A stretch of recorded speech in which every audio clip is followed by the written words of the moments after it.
droit de porte, mais aussi à travers l'endettement. Évidemment, sur le plan de l'endettement, on n'a plus trop de marge.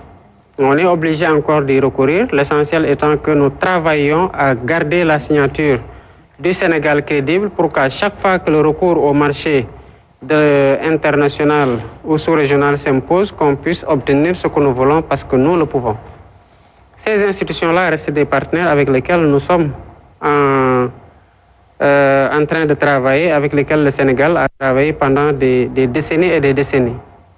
Les rapports que nous voulons avoir avec eux, c'est des rapports sincères et nous travaillons à ce que nous présentons soit quelque chose qui reflète véritablement la situation financière. Maintenant, je ne les considère pas comme des boucs émissaires, encore moins pour les autres partenaires avec lesquels nous sommes en relation. Il y a ce qui ressort de notre responsabilité. La gouvernance, la transparence, la reddition de comptes, on ne peut pas imputer ça au FMI. Je prends un exemple simple. En 2023, on a réformé l'OFNAC. Pourquoi? Parce que les partenaires avaient dit que si vous réformez, on va décaisser. Pourtant, la réforme allait dans le sens du renforcement des pouvoirs de l'OFNAC pour qu'elle s'acquitte davantage et mieux de ses missions. Je considère que pour notre respectabilité, on n'a pas besoin de partenaires extérieurs qui nous fassent la pression pour que nous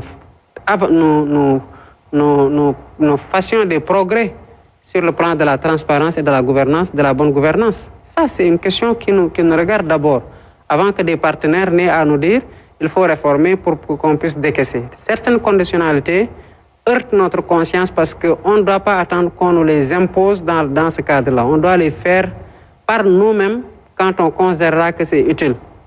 Quand on considérera que ce que le FMI ou la Banque mondiale nous impose de faire ne va pas du tout dans le sens des intérêts du Sénégal ou du peuple sénégalais, en ce moment, on leur fera clairement savoir, par des arguments objectifs sur la table, que cette option-là n'est pas la meilleure option pour nous et que voilà l'option alternative que nous proposons.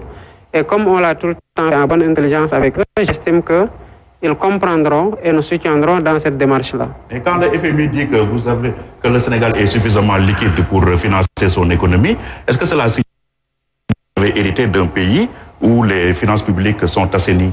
Non, pas du tout. Actuellement, on est en train de faire, comme nous impose la loi portant transparence dans la gestion des finances publiques au Sénégal, à l'article 7, il nous impose, le nouveau gouvernement qui arrive doit faire l'audit des finances publiques.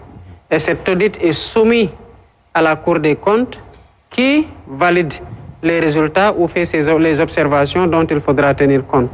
Tant que ce travail-là n'est pas encore fait, on ne peut pas, sur la base de préjugés ou de présomptions, être dans l'échange indirect, surtout pas par voie de presse interposée avec les partenaires. On attendra cet audit-là et la revue que le FMI est en train de faire, elle est en train de le faire en avançant, mais à un moment donné aussi, on continuera on viendra leur dire voilà ce que l'audit a montré. Monsieur le Président, il y a quelques jours, vos pairs de la CEDEAO vous ont désigné comme facilitateur dans les discussions entre l'Alliance des États du Sahel et la CEDEAO. Difficile. Est-ce que vous avez évalué vos chances de réussite dans cette médiation-là et comment vous allez travailler avec le président du Togo, avec qui vous allez travailler sur ce dossier-là, et éventuellement avec le président de la Guinée-Bissau, qui a offert également ses services dans ce cadre-là?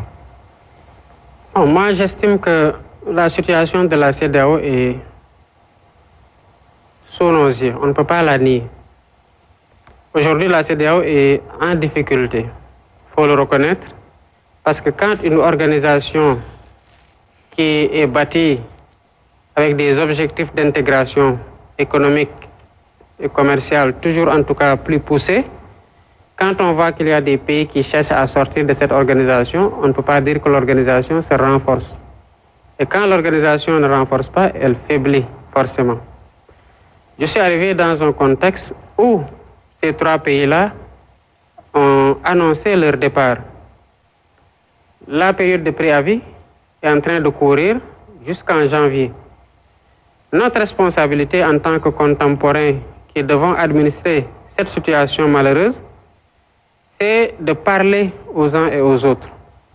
J'ai la chance ou la malchance de ne pas avoir été là quand ces sanctions-là étaient en train d'être prises et qui ont envenimé les rapports entre la CEDEAO et les États de l'Alliance du Sahel. Quand je suis arrivé, on me pointe de ces États-là, ne me regarde pas comme quelqu'un qui a été parmi ceux qui les ont sanctionnés. Donc ils ont une facilité à me parler plus qu'ils ne peuvent en avoir pour les autres. C'est un atout qu'il faut mettre au service de la communauté. Quand je dis communauté, je parle de tous les pays et de travailler à ce que la réconciliation renforce l'objectif d'intégration. Je n'ai pas attendu d'aller à la CEDEAO dans le cadre des visites que j'ai entreprises pour raffermir les relations du Sénégal avec ses voisins. D'abord, avec qui nous partageons la même frontière, avec qui nous adressons des défis communs qui sont très prégnants, notamment le Mali. Mais je suis allé dans ce sens-là pour le renforcement de la coopération bilatérale, mais j'en ai profité pour leur dire ce que je pense de leur projet de mise en place d'une confédération. D'abord, je respecte leur souveraineté et leur choix, mais j'ai essayé d'attirer l'attention de mes homologues de ces pays-là qui traversent une situation que l'on connaît et à laquelle nous sommes très solidaires, ainsi qu'avec leur peuple, pour essayer de les faire revenir autour de la table des négociations. Parce que ce qui n'est pas bien quand il y a conflit, c'est qu'il n'y ait pas de plage pour se parler. À ce que je sache, aucun pays n'est allé bombarder aucun autre pays. Les États-Unis, en 1945, ont fait ce qu'ils ont fait à Nagasaki et à Hiroshima. Est-ce que pour autant ils ne se sont pas parlé? Si. Donc on ne peut pas accepter une situation de fait où il est impossible qu'un dialogue puisse avoir entre les États de l'Alliance du Sahel et la CEDEAO.